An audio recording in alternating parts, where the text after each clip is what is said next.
I'm mad that I care about American football. I'm mad that I care about politics, but whatever. Because what up, though? I am your co-host. I'm gonna call myself Big Fred Curtis from now on. That's what I'm gonna do. Big Fred Curtis. I actually didn't make that up. So like the announcer at my high school football, or my high school, during a football game because I played football in high school. I scored a touchdown once, and one of my homies back then was like, "Hey, call him Big Fred," and then it just kind of stuck. So that's what we're doing from now on. It's Big Fred. There it is. Big Fred, not the little one. Not the little one. Big Fred. Alongside what we call Big Cat Allen. It doesn't quite have the same ring to it. You know what I mean? Doesn't work. All right, that's fair. Pimp C is taken. Oh, So yeah. Pretty I mean, for legendary. like forever, like Yeah. hang that jersey in the Raptors. You know what I mean? Nobody's picking up that number again. So I don't know. We'll workshop some nicknames for me. Okay. All right. That'll be my holiday sort of work. I'm really honing on this. We got to get some nicknames in here. Mine's pretty simple, but it packs a punch. You know what I mean? It Yeah. does. My nickname in high school was Stout Junt, and I don't really think that that's like you know what a junt is, right? I do not. Please enlighten. You got to spend more time in Memphis. I know. Junt is a grammatical anomaly in the English language. It's slang, but it is a noun that encompasses so many different things. So anything and anybody can be a junt. Okay. It's really This that's really all it is. Like is that's this it. like John in Philly? Yeah, but also not because Okay. I mean it. No, it is. It is. It is. It's the same thing. It's the same thing. Shout out to Philly. No shade whatsoever. But like John, like it doesn't even feel good to say. That's fair. Yeah, you got to draw it out. All respect. Hey, what up, black people? What up, Philly? I love all y'all. Is this really live? Bless. That is like Anyway, I hope that black man is doing okay. I hope All he's right. having the best day. Best day, best time of his life. You be great, good brother. Hey, we're talking about Jasmine Crockett today in Texas. Jasmine Crockett and the Dems and their 2026 playbook and her primary challenger, which is James Tyler. Little white populist Christianity down there. Love it. Love it. See if that works. We'll get into that. Taylor Swift got accused of being a Nazi basically by some internet trolls. And I'm really looking forward to diving into that a little bit because, whenever there's Taylor Swift, there's drama, real or unreal, to be determined. Dun, dun. We'll talk about Netflix buying Warner Brothers quickly. What it means, not from like a corporate business standpoint. We're not talking about shareholders. We don't care about that. But more so, why everything feels so powerless. Why is the world like worse than it was before? Why does it still take the same amount of time to get to New York from LA as it did in like 1975? All that kind of stuff. And then we'll rapid fire some holiday faves. We're gonna be mad efficient today. I'm talking to myself. I'm the one that usually rambles. Anyway, there it is. That's what we're doing. Welcome to Politics as usual. I'm on one today. I'm caffeinated, you know, I researched, need locked in. I need to get there. I'll grab some caffeine at some point. You know what's interesting to me about all three of these stories is that they seem different, but they're really not. They're They're like really all the same, you know? they're all about the same thing, right? They're about power, they're about backlash, and they're about who gets to decide what is acceptable. Okay, well, how's Jasmine Crockett? Uh, let's just go there. Yeah, let's get into it. All right, so she announced her Senate run, and immediately the moderate wing, the Democratic Party, the Democratic establishment, it's not a wing, it's the whole thing, man, screaming, crying, throwing up because they thought like they had their guy, right? They Yeah. got their guy Yeah. in that race. What's really striking to me about the backlash is that the backlash isn't about her as a viable candidate. It's not about whether or not she can win. They're not like, we don't need to split votes, blah, blah, blah, blah, blah. They're getting angry about a primary, which is insane to me because primaries are where you get to have your druthers, right? But let's think about some of the more common themes when it comes to the backlash surrounding Jasmine Crockett. She's not waiting her turn. Oh, And that's what people really get upset about. That's the subtext behind it. But like what do we hear? So we hear a lot like her tone. I hate that. Uh I'm sorry. they don't like her tone. They don't like that she refuses to be deferential to anyone inside or outside of her party. One thing about Jasmine Crockett that is true all the time is that she's not going. That's She's just facts. not. If it's not right, she's not going. Regardless of how you feel about her. Like that's literally just an observation.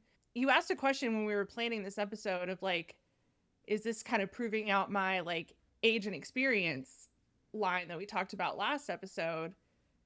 I think so. I, Hmm. I think so. I think it feels like confirmation of something that I've been saying for a while on those same lines. But what we shouldn't confuse is tenure with effectiveness. Experience is not always wisdom. Experience is not always effectiveness. Longevity does not always equate to relevance. And so when we think about a candidate like Jasmine Crockett, doesn't actually matter what you think about her politics. Let's remove that entirely Yeah. from the equation and let's look at her as a candidate. She's young, she is not deferential, she's not going to toe the line for the sake of towing the line. You never have to worry about what she thinks or where she stands because she's always going to She tell gonna you, tell right? So you. she's very clear in her communication. She's got an excellent comms machine.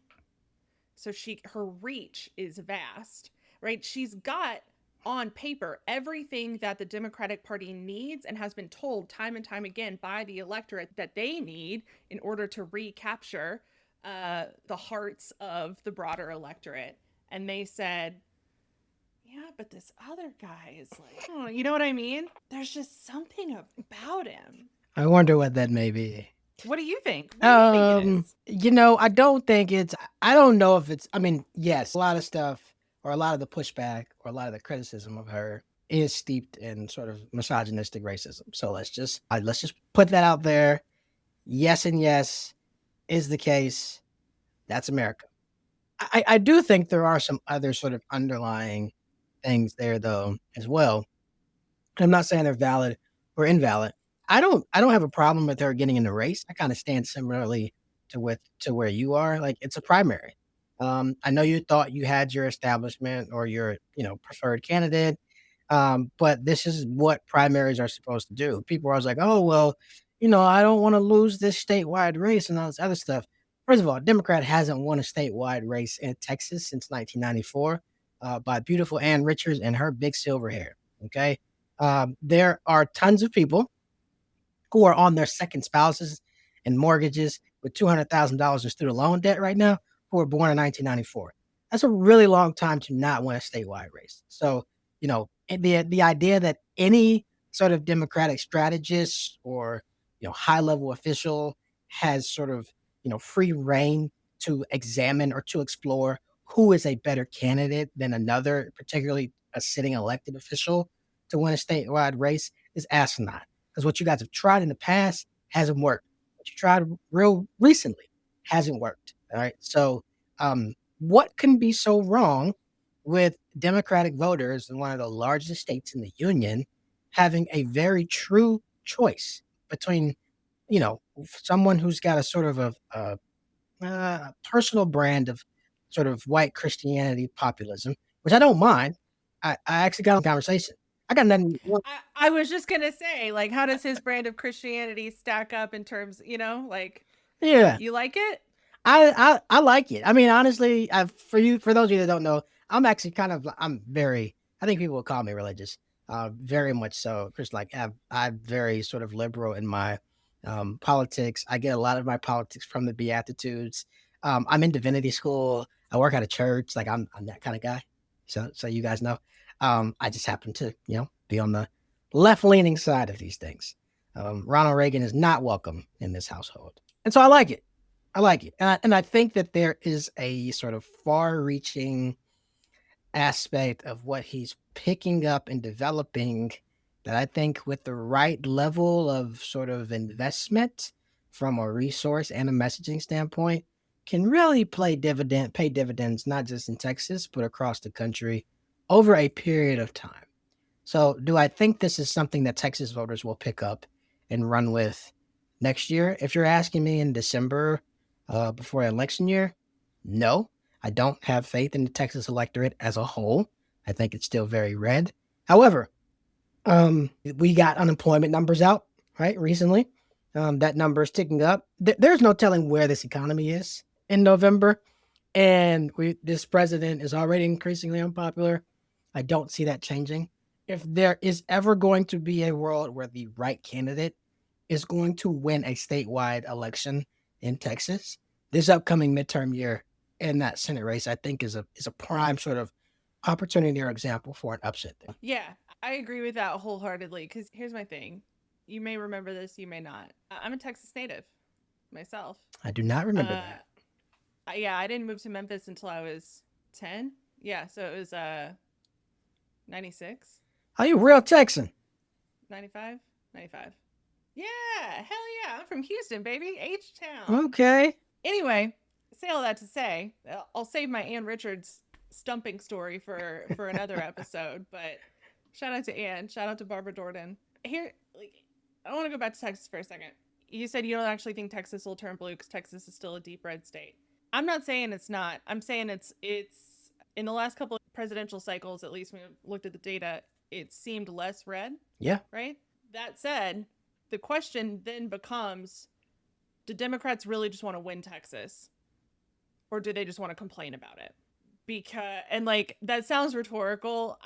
It's not. Like, for me, it's not. Because the honest answer to is Texas ever going to turn blue is it's entirely possible, but it's not going to happen because of one candidate. I don't care how impressive Jasmine Crockett or Teller or anybody else that they put up is. And there are some really impressive Democratic and progressive legislators in Texas, full stop.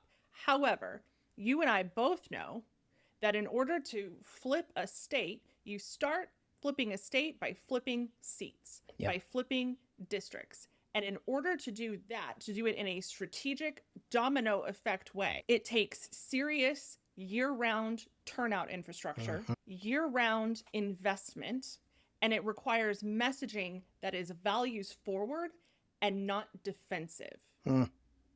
And so that's what I personally am going to be watching for, not just in this primary, but in other races in Texas, is that our Democrats slash progressives slash people aligned with that, right? Are they really putting on their listening, putting out messaging that is about who they are and what that looks like in the lives of everyday people? Or is it just going to be more of the same, like Orange Man bad Yeah. BS? I think That's that's me. I think that's incredibly valid, and I think that is where my one critique of Jasmine Crockett comes from. Now, she's been a Democratic darling for quite some time, and like, look, there's value in people and sitting Congress folks who are willing to say what needs to be said and say it aloud to this president and this administration. And she's been a prominent voice for that. And I'm not one of those people that's like, oh, well, you have the power to actually do something. Why don't you do something instead of say something? No, y'all. Like there's importance and value in words. Like words matter. I'm not sure if you've been made aware of that, but people live and die by them. So when there's someone who has a voice who is willing to use it to counteract the president's sort of violent, detrimental words, that's a good thing. There's a lot of value there. I think my concern, for example, you saw her announcement video, didn't you? Or the initial one. Yeah. That video's terrible. Um, Yeah. the video's Yeah. terrible, and we'll link it in the show notes for those of you who haven't seen it. But I don't. Comms team's amazing. Yes, normally makes great decisions. Yes, I wonder if there's some DC consultant who told her, "Yeah, let's get a close-up shot of you for almost a minute with your head sideways, and then you looking straight into the camera with background audio of the president saying that you're low IQ." It's a terrible commercial. It doesn't make me care about you. It doesn't make me care about the issues. And I think that's the one thing I would be cautious of her doing is I don't think she can win this race if you make it a national election. But the challenge with her is that she has a national brand already. In the way that like Taylor has the ability, and maybe not, right? I don't see him as much. And some of that might just be, he's a plain old Presbyterian white guy, like there's that as well. But he gets to speak to, and let me backtrack a little bit. I'm not saying Crockett's not doing this. I'm not saying she's not talking about Texas issues, talking to Yeah. Texas voters. What I'm saying is, based off the profile she's already built for herself, it's going to be incredibly difficult for her to run, particularly a general election campaign that does not become a referendum on national issues in a state where the president is probably still popular than he is, and probably will still be a little more popular this time next year than he is in other states. That's my biggest thing. And we saw this, right? When Beto run, they made it a national race. Not a smart thing to do. Like, Texans are very, Right. I'm a Texan. All right. Don't I know California that's my right. Texas. You know? I know that's right. Yep. Yep. And look, and part of the reason that you haven't heard much and most people haven't heard much about James Taylor is because James Taylor has been running a statewide race. Mhm. So I think you're 100% correct. And bringing up her announcement video, so I should have brought that up when I was talking about this, but it's a perfect illustration of what I was talking about just a couple of minutes ago. Your campaign announcement video is you with voiceover of the president talking about how you're not smart and you're the leader of the Democratic Party. How is that not vote for me because the president doesn't like me? What does that do for people? The job market is trash. Bread is expensive. I can't afford a car. There ain't no public transportation. My healthcare subsidy is getting ready to double. Why the hell am I going to vote for you because the president don't like you? Correct. Like, so I think it goes back to what we Correct. talked about previously. It's like, look, all right, so I get it, right? But you've got to do these things in ways that don't alienate sort of people in the bread and butter issues that exist. And so what I would really be looking forward to seeing her do, and I'm sure she knows this, and I'm sure she has a smart, team of people around her. She's gonna have to do some work to kind of re-tailor some of the messaging and make it really about Texas politics, about Texas farmers, about oil, about the economy, about inflation. Those are issues that can't be beat on. You can't argue it. That Republicans can't argue with. Straightforward, right? Like, this is probably one of the best cycles to run as a Democrat. You're out of power. The other party's in control of everything, and you're not looking for sort of these pie in the sky issues to run on. Nothing is affordable. Nothing. Nothing. Just talk about that for 11 months. I don't need to talk about nothing else. Yep. I'm Yep. done. Why don't we run that tape of the president talking about how affordability is a hoax? Why don't you put that as a voiceover? But that is the voiceover, right? Like, Yeah. how While he's you going to show fix it on day lines of one. cars wrapped around blocks and blocks in line for a food bank in Texas. I don't, you know what? Let me stop because I'm not giving this shit away for free. Yeah, yeah, you got to pay us. People can hire me if they wanted. Pay Anyway, us. whatever. We're available. That's Texas. It's gonna be interesting. It's gonna be a interesting race to watch. We'll link the announcement video in the show notes. Hopefully, by the time we get this up, you're not able to watch the announcement video on YouTube because our team takes it down. It's terrible. It's terrible. Take it down. Take it down. I'm just saying. Like, it's a terrible video. Want to talk some T Swift? Want to talk some Swifties? I used to be a Real Swifty. quick. I was just gonna say the real question is, do you? Um, nothing. There's really nothing in my life that is not of consequence that I have evolved past more in the last 5 or 6 years than being a Swifty. Like, I think there was just like this sweet spot. I mean, we're about the same age, so when she first came out in like 2008, Tim McGraw was my song. Okay, um, our song Fire, and this just went on like an incredible album run. Like Speak Now, Yeah. Red. I think Blank Space is one of the best sort of pop albums ever. And then after that, Reputation got some bangers, but not as good. I did love I loved Lover, my joint, 2018. Or was that 2019? And then, but the stuff she's dropped over the past 6 years, it's not doing it for me. I don't know if she's gone like more sort of just like commercial pop, and that kind of coincides with her becoming, a billionaire and just more of a capitalistic overlord. Because people were always like, "Hey, this was not always Taylor, very popular pop artist for a very long time." Yes, she became all about commodifying stuff. Really, I would say right before the pandemic. And then since then, it's just like, I don't know who this woman is. She drops an album every year, you know, blah, blah, blah, blah, blah. So, all that to say, I come to this with the level of objectivity that I might have been unable to produce 6 years ago. Okay. Yeah, All right. Did you read the article? I did. All right. 30-second overview. We should probably also. I hate to give him the clicks, but we should probably link the article in the show notes Yeah, too. we gotta give him the 30-second overview. clicks. Miles Klee writes a piece in Rolling Stone, a publication that is very famously in good standing with Taylor and vice versa. The love affair is insane. That feels important to mention. And the piece is basically about how, like, don't worry guys, we figured it out. All of that like weird backlash that Taylor was seeing online from people on social media about how Life of a Showgirl has like rampant dog whistles. No. Turns out none of that's true. It was all just bots online. All of it. We solved it, guys. Okay. The piece is actually more than anything a successful Hail Mary PR attempt for this startup whose data is quoted in the piece. I made a couple of TikTok videos about this where I like deep dive. I've got like my notes, it's annotated, and I'm talking about the data. It's insane, honestly. But yeah, that's basically it. It was this AI startup whose founders have their roots in democratic politics. That feels important to me. Look, when I told you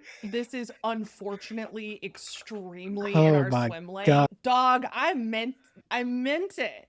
The only thing that this startup has, and by the way, this startup basically their whole tech is about helping people track reputation and risk online and know how to shift that. So like shockingly similar to my day job, but not really the same thing necessarily. Anywho, if you go to this company's website, the only piece of like press, case study, insight, like thought leadership, the only thing they have up there is this article. Wow. You can't see their tools, you can't see pricing, you can't see clients they work with. Really early stage startup. And what I think is really fascinating about this is, my ass ran to Crunchbase and PitchBook to look up valuation. If they're VC backed, they are. And a lot of the VC firms who have backed them also typically don't back tech stuff like this. They back healthcare tech, healthcare startups, agriculture, a couple other areas. Anyway, I feel like Charlie Day's character and It's Always Sunny, like standing with like the strings connecting all the photos and stuff right now. Like I feel insane mentioning all of this, but I promise you this is all going to end up becoming relevant at some point. Anyway, shout out to that startup for getting a really incredible first piece of earned media. Right. But that's it. That's the whole story. The data actually reveals that only a small part of what they're saying is actually true, but they're making something that is statistically insignificant the entire story and kind of sweeping the data that is statistically significant, which is that like the vast majority of that backlash online was entirely organic from verified accounts. They're making that like, yeah, we shoved that under the rug. So anyway, that's the TLDR. I hate to come in hot, but I gotta ask, Fred, do you think that Taylor Swift is like transitioning into her trad wife era? Woo! Just drop the hammer. I love it. Baptism by fire. Here's what I would, because of course I can't answer the question directly.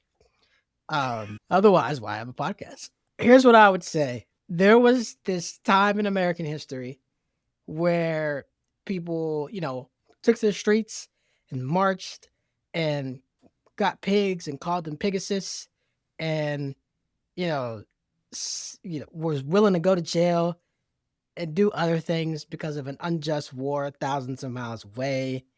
And they grew long hair and did lots of drugs and, jammed out to protest music and went to political conventions and said that two candidates were the same, even though they weren't, Hubert Humphrey and Richard Nixon. And then, they were the leaders of counterculture for art and movies and film and sexual revolution and so on and so forth, and the fall of capitalism and environmental protection and blah, blah, blah, blah, blah. And then these very same people, 12 years later, sometimes less, ushered in the Reagan Revolution. All right. Hippies essentially turned into hyper conservatives, of which the consequences we are still very much so living in. I don't know who needs to hear this, but we still live in Ronald Reagan's America. That's a different conversation, and we could do a whole 90-minute episode on that. So it would not therefore shock me that someone who did a complete about face, like I think for the most part, she's always been very particular, very specific about her brand. That has always been the case. But I actually listened to this podcast from The Economist. I forgot what it's called, but I'll have to find it and loop it in the show notes. And they are very explicit about pointing out really the turn in just her business model and her career. Right. Blank Space came out. She moved to New York shortly before that. And then the rest of the decade, was really a focus of on the music. And then after Reputation, which album just objectively one of her sort of poorer albums. I don't think anyone would debate that. She was kind of at a little bit of a crossroads. And what we mean by crossroads is that she always sort of wanted to be a generational musician. Up to that point, she had already accomplished that. But she saw herself at a point to where, okay, how do I take things to the next level? Well, if you're already a multi-time Grammy award winning artist who has nearly everything in the world, what else do you transfer to? You want to become a billionaire? Okay, cool. So let's turn on the levers of the Taylor Swift financial machine. All I'm going to say is the through line from being content with being one of the best poetic singer-songwriters in the history of world civilization, no longer being content with that, with creating maybe one of the most coercive, manipulative, efficient business organizations, capitalistic sort of overlord groups there is, which is what her business model is. The through line between those two things is not that far and not that thick. All right. And so, what I would say to that question is I actually have not listened to Life of a Showgirl. That is how far out I am on new Taylor Swift. Now, I had a road trip a few months ago. Red still got that spin. All right, that's my album. The new stuff, we're good. Yeah. Yeah. It's not a huge jump from, you know, becoming this capitalistic overlord to all right, now I'm a trap wife and I've met this millionaire football player to okay, these are the things I really feel and think. Particularly when, she's come out on the limb in some cases and supported sort of democratic, liberal, progressive, whatever policies, trends, candidates, issues. That doesn't mean anything. If anything, Nope. she might feel like people owe her more. Or she felt like these institutions and organizations and people of power didn't think her enough, weren't supportive enough, didn't champion her enough, whatever. My point is, when you accumulate that much wealth, that much power, and you essentially have a symbiotic relationship with one of the most iconic publications known in the history of American legacy media, it doesn't take a big jump for you to think that you're owed something and then for your real sort of ideological tenets to come out. She's also from Reading, Pennsylvania. All right. I don't know what her familial background is, but I've been to Reading, Pennsylvania. A lot of MAGA folks there. Right. No disrespect. Okay. Like, it's just not a huge leap. She started in country music. So to answer your question, right? Do I think she's in her trad wife era? You know, I would say no because I don't think you can be a billionaire and a trad wife. Those two things are kind of incompatible, right? Or maybe you can enlighten me on what a trad wife. Don't they just like stay at home and cook and clean and all that stuff, take care of their man? Yeah, yeah, yeah. The idea of it, like traditional wife, traditional gender roles, traditional Oh, like that's what family that's short dynamic. for. Oh gosh. Yeah, but here's the thing: like, if you become a billionaire and then you're like, yeah, I feel like between the two of us, we probably got enough money to do whatever we want for the rest of our lives. Now I'm gonna quit working and be. I mean, look, you can be a trad wife if you're not working anymore. It doesn't matter how much money you're sitting on. All I know is somebody asked her in an interview if she was offered the Super Bowl halftime show or would be interested in doing it. And then this woman who has never seen a check that she wasn't willing to cash, Facts. like to everything you just said, right? She fixed her face to say that she would not do the Super Bowl halftime show because it would require too much of her focus in preparation and rehearsal during the football season, where she is supposed to be supporting her man, who, and I quote, she says, puts his life on the line every day for his job. Talking about this man like he's on the first 48. He plays Oh, a sport. And you're telling, girl.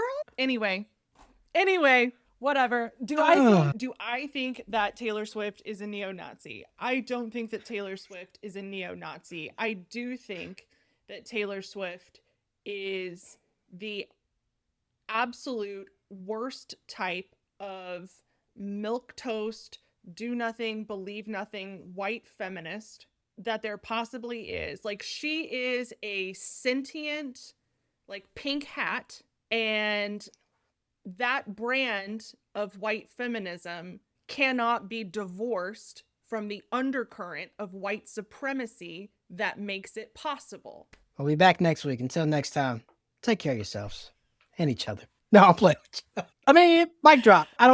There's nothing for me to add to that. Like, there's parts of me that's like embarrassed. I used to ride for her so hard, to be honest. At the same time, I actually did write about this a couple months ago because I was like, yeah, I got to divorce myself from this.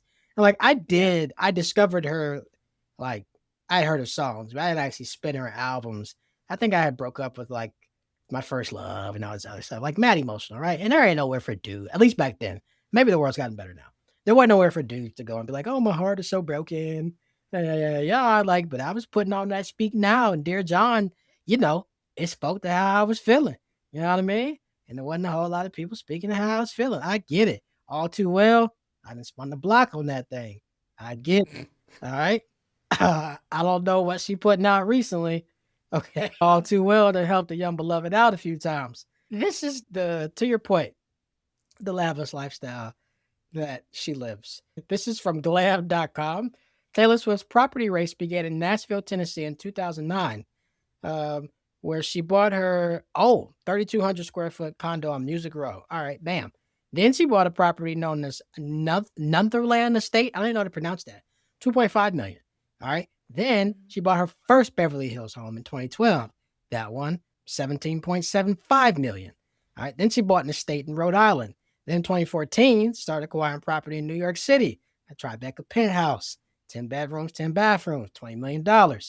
Woo. All right. Then got another $18 million former estate that Elizabeth Taylor used to own. Goodness. This is some like, what makes her different from BlackRock? Get out of my head. I was just going to say, like, her next tour is going to be sponsored by BlackRock, or she's just going to buy the. What makes her different? Nothing. Nothing, especially not legally. If corporations are people and Citizens United says they are, show me the difference. There are two more paragraphs, by the way. I won't read it. Bless. Yeah. I'm all the way, kind of all the way out on Taylor Swift. Okay, I got to read. The Eras tour earned her a fortune. They had a budget of $10 to $20 million for 149 shows. Overall, the tour earned more than $2 billion in ticket sales, plus $400 million in merchandise, and $261 million for her Eras tour musical documentary. Do you know how insane it is that someone can make not that far, let's just say $2.7 billion from a tour? Are those shirts still, have those shrunk? Like, if you bought a shirt there, can you still wear it? Or is it just like a nighttime gown? Is the merchandise actually like, good? Can you still dry it? Or is it a gym shirt? Don't answer that question. I'm just I curious. yeah. I don't know. I don't think she's neo Nazi. All right. I just, to bring it full circle, the thing I read in the article that was incredibly interesting, which I come back to, is it was actually the last paragraph, and I'm going to read it. It says, which should probably give you pause the next time you scroll past an opinion that seems precisely engineered to piss you off. There's no doubt that Swift elicits a strong response one way or the other from much of the listening public. Yet there's no reason to assume that anyone dismissing her stated politics to weave a paranoid fantasy about her secret reactionary positions is sincere. When it comes to social media in this day and age, you can safely assume that your outrage is the point. What an incredibly pointed paragraph to basically say, don't trust any valid criticism of the people who continue to hold up our oligarchic system. I love it. And make no mistake, What? Mm-hmm. she ain't no different than Jeff Bezos or Elon Musk or Mark Zuckerberg. Yeah. What a particularly eloquent way to make people distrust their own anger. What if we don't like her because we don't like billionaires? Because we don't like wealth inequality? Because we don't like hoarding? Should we not trust that outrage? Confused. They're trying to get us all to be conditioned to just accept your leaders. Anyway, oh T Swift, we Speaking have of leaders, we have those. Oh, what's going on? Where are we going with this? leaders of industry. Netflix buying Warner Brothers, my beloved Warner Brothers. I won't get into the details here. Y'all can read up on it. But what is $870 billion or something crazy? Yeah. Uh, I'll look up the number first. Where's I can't even comprehend this. It can't be that much. I gotta look it up. Otherwise, I'm gonna go crazy. I'm gonna go crazy. All It right. can't be that much money. I had to have got the now the number's still wild, right? But okay, Yeah. $72 billion. I don't know where I got 870 from. All right, I could not.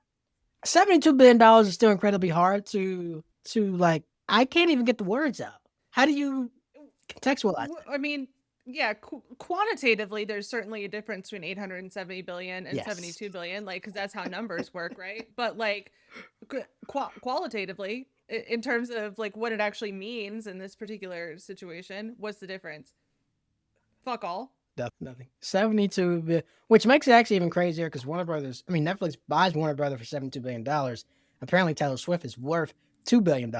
How one individual can be worth that many billions is kind of ridiculous. Like at least Netflix is getting like some classic IP and whatnot. You know what I mean?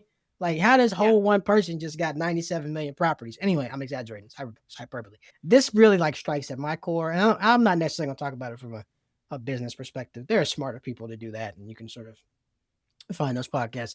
I'm just like a movie lover. I love movies. I love old movies. I love originality. I love new scripts. I love storytelling. I love the ability for people to tell stories in ways that impact and land with and stick with people. Some of the most seminal moments in my life, from getting my own mental health crap together to wanting to start a business to blah, like came from movies. Like Ordinary, I watched Ordinary People. I think it was Robert Redford's first directorial debut. It's redundant, I know, in hindsight. But one of my favorites, Mary Tyler Moore in it, Donald Sutherland. And I was just like, all right, yeah, like something going on up here. I gotta get this together, homie. And life's been great ever since, right? Like I just love the aspect of storytelling. One of my favorite things to do is like watch The Sound of Music on a Friday night and drink whiskey. Really weird. And if you happen to be into edibles, okay, I'm just saying, one of these days, take you an edible and watch The Sound of Music. I'm just saying, fire experience. And I think like there's so many things I love about film that already no longer existed at the behest of like, you know, stakeholders and corporate consolidation and making Mm-hmm. shareholders happy. And all this really means to me is just like more of that happening, if that makes sense. And I think it's sad Mm-hmm. because like film and television, there are so many things that I think everyone who has lived life before really this last decade, like seminal moments, seminal, sort of characters and, connection points that they can point to and say, like, that was a big moment in my life to do XYZ or to speak to XYZ. And I think this happens whenever you have corporate consolidation, but I'm a little bit more worried because when you have corporate consolidation around arts, the possibility of, the exploration of things that can really move and change culture becomes even more diminished. Like I That's still go around singing the praises of Harriet Beecher Stowe. Uncle Tom's Cabin was a seminal moment in the fight for abolitionism. Now, I'm not elevating her over John Brown, right? But having the ills of slavery put into that form was monumental to the abolitionist movement shortly before the civil rights era. I won't go through all, there are tons of examples kind of like that. But I think it is, and I'll shut up after this. I know I'm rambling, but something like this is one of the things that kind of unnoticed in a march towards authoritarianism. Um, mm-hmm. it becomes easier to pressure a small number of people or studios to not release that movie or to cut that scene or to take that movie off of your platform. And I can't tell you how many people I've run across in my life who have garnered inspiration, who have garnered motivation to do really dangerous but important or incredible things for film or TV. And I think in a lot of ways, this is a sign of sort of where we are politically, socially, economically, and culturally. It's a little bit of a death knell. I'm sad. Yeah. Yeah, I agree. I think when I, read the articles about it, you were like, we should talk about this. I was like, what's going on? What's going on? I was like, oh, monopoly. Oh, corporate consolidation. Sure. That's it. It's not about better content. It's not about acquiring a legacy brand or production house. It's about IP dominance, because that's the name of the game, like you said. It's about owning the production and distribution. It's about eliminating competitors. Like, that's the whole eliminating competitors. That is the whole name of the game when it comes to monopolization. Yeah. When growth slows, companies that don't really care that much about what they're doing or what they're providing, the play is to consolidate instead of innovate on what you're doing. You know what I mean? Streaming services aren't really chasing expansion, I think, like they once were, in terms of like producing their own sort of like original content. I even hate that we call it content, but I hate it. anyway, that's like a whole other thing. They're chasing survival, because what has also started to happen in the last several years is that more and more people are going, I don't need 57 streaming services, especially when I'm going to get an email from y'all at least once a quarter, every quarter on the dot, telling me that my service is going up by $2. And for what? Because you're not bringing me, it's not, you know what I mean? Yeah, exactly. So they're chasing survival through scale. And I think, like, in terms of who gets hurt by this, obviously, consumers, but creators get hurt by it too. There's fewer buyers, there's worse contracts, there's worse terms, there's a lot less risk taking. Audiences, are always going to get the shaft. There's higher prices no matter what. I don't think UX and I mean, this is getting really nerdy about it, but like, I don't think Do it. UX and UI design is going to get better as a result. I think there's going to be more of like an algorithmic, like, slop feel to it. There's going to be fewer mid and small budget projects. It's going to be harder and harder for like indie filmmakers to get their stuff shown. There's going to be less experimentation. There's going to be more global sameness, and like, to wrap it all up, like, economic concentration, to your point, is absolutely a bellwether. I wouldn't go so far as to say it's a canary in a coal mine. I think it's something we see in the later stages, honestly, but still, it leads to cultural concentration. And concentration obviously helps authoritarianism. And when there's like 5 companies that are all ultimately owned by the same company at the top, when they decide what stories get told, then democracy gets thinner as a result. Yeah, like, could Moonlight even be made now, like a decade later? I don't know if you've seen it. I think it's like, Yeah, I have. My answer to those kind of questions is always going to be yes. It's always going to be yes. In the same circumstances, same budget, probably not. But like, one of the questions that you put to me when we were prepping for this episode was like, is there anything that can be done about this? And like, on the business side of things, I don't know, probably not. But I don't think we should have false hope, but I don't think we should be nihilistic about it either. Like, I will forever be, and I know you feel the same way, like, I am an art enjoyer. I am pro art. I will always advocate for it. I think that to the extent that we're able to continue to pressure legislators to move forward antitrust enforcement, I think we probably should. Like, somebody call Liz Warren. What is she doing right now? Yeah. I know she knows a lot about this shit. I want to see more rank and file people in the industry continue to organize and unionize. I want to see more people support independent media. And I think when a lot of people are cutting their streaming cords, like, that's where they're going. Yeah. A lot of people cut their streaming services and signed up for Canopy and are now getting a lot of their media through their local library, which is like, hell yes, more of that, please. None of this collapses overnight, right? Yeah. But it erodes quietly if people don't push back. And so we have to, in whatever way we can. That's all. Amen. Want to do some holiday rapid fire? Yeah, man. Let's go. I'm gonna start it off. Actually, yeah. Favorite, I guess we'll do top 3. Favorite holiday movies. My favorite holiday movie is Love Actually.